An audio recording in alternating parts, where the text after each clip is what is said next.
Just a quick hitch update.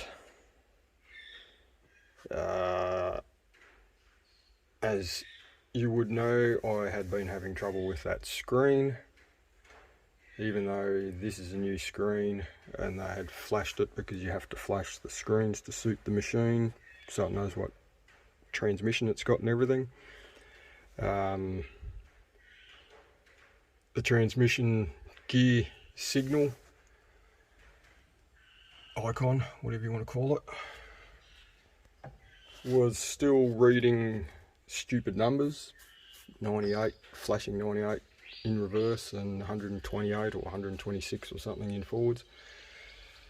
So they informed the dealer that the best thing to do would be to wipe everything software wise and reinstall it, which worked perfectly for this. As you can see, says everything it's meant to say.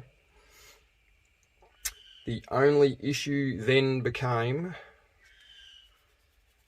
that whether it was through watching previous videos and some smartass at JCB decided, oh, maybe we shouldn't allow that, so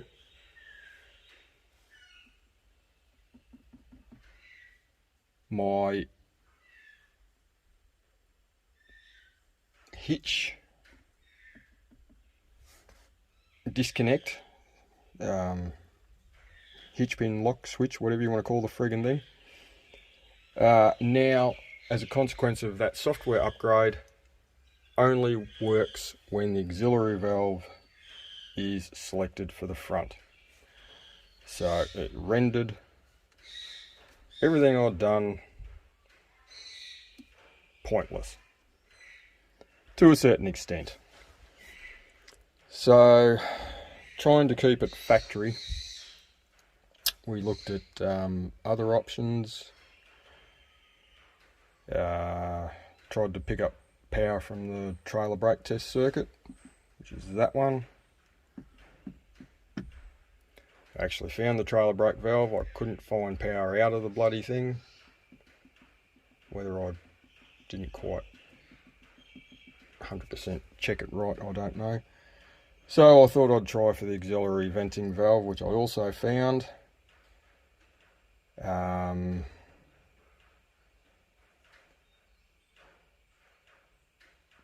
But, and this is the stupidity of it all, I had found the wire for the power out for the auxiliary venting, and when I wired up my solenoid, suddenly I had the test lead out there so I could see when I was pressing the button with the key just on like it is now. Press the button, test lead lit up. Now, this is where it gets magical. Must be a unicorn in this fucking thing. When you would start the machine, press the button. Well, actually, when you started the machine, the test lead was powered up constantly.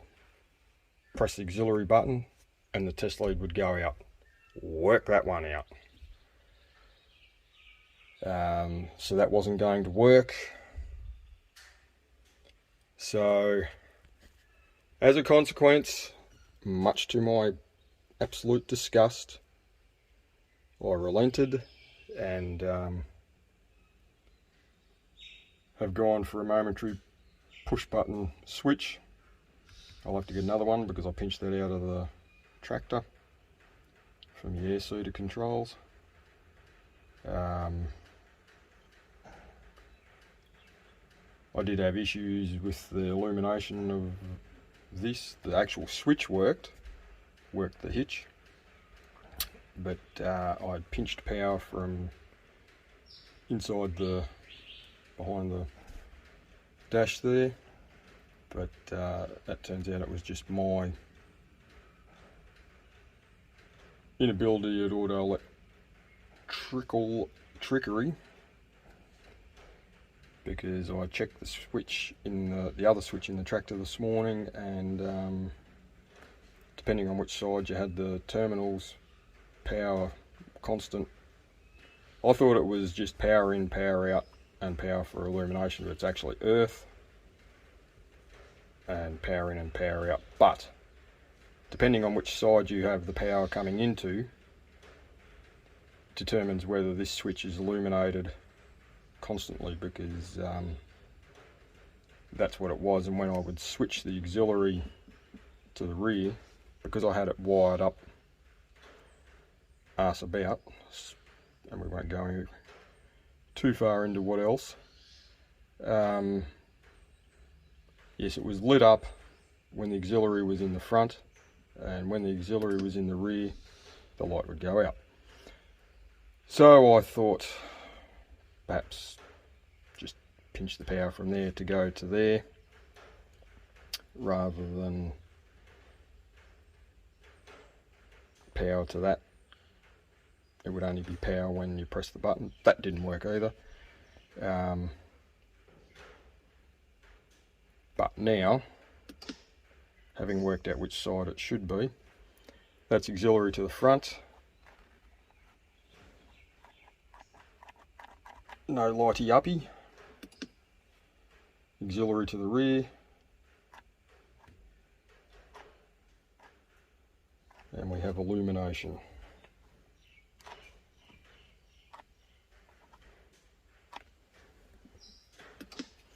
Not that the illumination mattered, but I kind of like things to work how I envisage they will work. So yes, the hitch does work now. Pulling all of that apart is a absolute nightmare. Not impossible, just time-consuming nightmare. Managed to get that piece out. This bit comes off. There's enough room there if you're skillful enough to get a 22mm hole saw through and mount a push button switch like that. Does require, well, depending on what you wanted, I had to modify the metal backing plate slightly, just so that it gave, because this was just soft otherwise, flexible like that, because this metal plate sort of, which way does it go? Up like that, I think. So I had to weld a washer onto this side and a bit of grinding and everything to make it fit, but that all fits perfectly. Everything works as it should. So yes, very big thank you to the arseholes at JCB that decided that they would write that bit of software out, because these switches being CAN bus, they are all software driven. So all it takes is a smart ass in the office and the click of a button in a software update to disengage that, so you can't have your pin unlock when you have the auxiliaries in the rear, which is not a safety issue for whoever the smart ass was, because you cannot drop any implement off the front when you have your auxiliary hydraulics connected to the rear, because you still need auxiliary hydraulics to open the front. So, waste of time. Anyway, as much as I wanted to keep it factory, and that pin lock button had worked perfectly until the software upgrade, that will do. It looks as close as factory as I can make it look now. So yes, finally achieved, finished, end of, hopefully, because prior to that I'd been doing not only my head in, I'd done a couple other people's heads in as well. We had pinched power from the trailer lights through the brake switch, so good old Alec had wired that up for me to get me going again, because I had hay to cart the day after, or a couple of days after they did this friggin' upgrade, and fucked that up.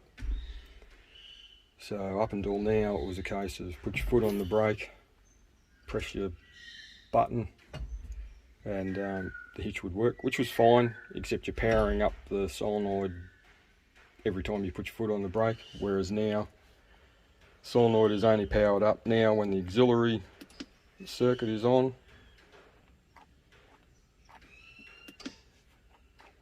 Other than that, not powered up. I just had to change this around this morning a few times.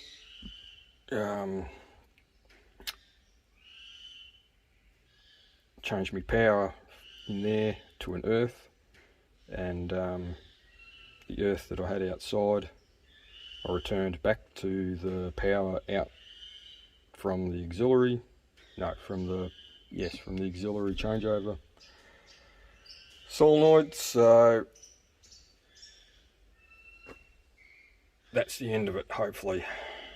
All done, all good, all working. And once again, as it should be, apart from, as I said, I would prefer it still to have had that there, kept it factory looking, but that's as close as we're going to get it.